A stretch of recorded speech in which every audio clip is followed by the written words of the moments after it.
The top court here in Germany has ruled that the far-right Alternative for Germany party is a potential threat to democracy. This decision means the AfD can be classified as a suspected extremist group, allowing it to be placed under surveillance by domestic intelligence nationwide. The AfD is currently the second most popular party in the polls across Germany.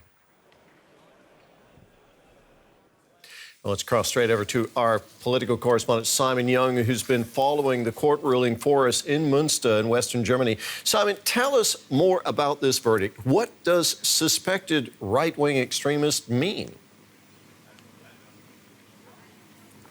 Yeah, Terry, what this means is, as you said, the domestic intelligence services here in Germany can continue to regard the AfD, a political party represented in the national parliament, as a suspected case of extremism, and that means that they can use surveillance on them, find out what they're doing, check if they are acting in a way that is essentially deemed to undermine Germany's constitution and democracy. And the judge said he sort of made a comparison with a smoke alarm. If the smoke alarm is sounding in your house, it's reasonable for the police to break down the door to see if there's a fire. And that is what he said the domestic intelligence services are doing here. He also said that the AfD he criticised the way that they had attempted to use this appeals process here at this court to sort of, as he suggested, try and play games with Germany's democratic institutions. He says the court is not a theatre.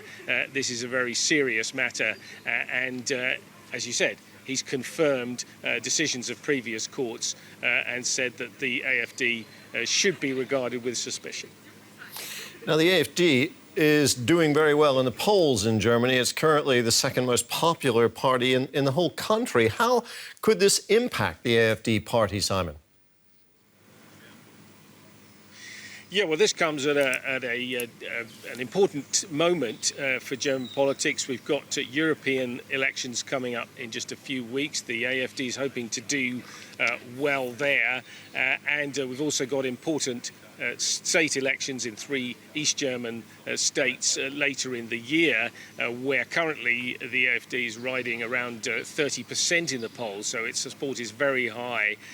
And it remains to be seen if this decision by this court puts any dent in that, or possibly, as some suggest, it might even embolden some of the supporters of the far-right AfD to think that, that narrative, the state is coming after them, it's persecuting them unfairly, that there's some sort of substance to that.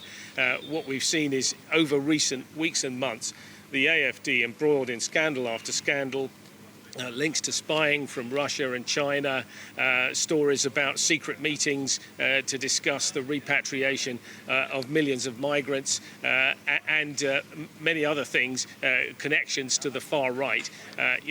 None of that has really put much of a dent in the party's popularity, and to be honest, I would doubt that this would either. Simon, thank you very much. Our correspondent, Simon Young, there in Münster.